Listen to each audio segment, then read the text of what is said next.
pasca insiden keracunan yang terjadi terhadap 7 siswa kelas 5 di SD Negeri 182 Palembang. Distrik Palembang meminta sekolah untuk memperketat pengawasan.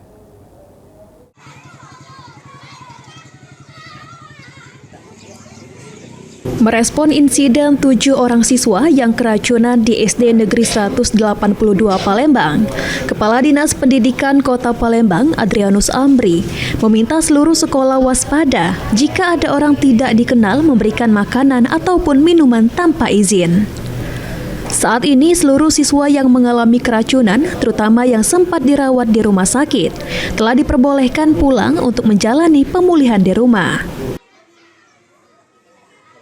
Jadi kami himbau kepada para seluruh sekolah, penjaga sekolah, warga belajar dan siswa lain sebagainya, jika ada yang memberikan makanan itu tanpa izin ataupun tanpa pamit terlebih dahulu kepala sekolah maupun guru, harap untuk tidak menerimanya. Dan kepada para pemberi atau donatur yang akan memberi, silakan jika ingin memberikan bantuan secara formal dan secara resmi melalui sekolahnya dilaporkan, karena kami mengantisipasi kejadian yang tidak kita inginkan seperti ini terulang kembali. Ditambahkan Amri, pengawasan dari sekolah ataupun guru harus lebih diperketat lagi agar kejadian serupa tidak terulang kembali karena siswa, terutama siswa SD, rentan menerima pemberian dari orang tidak dikenal.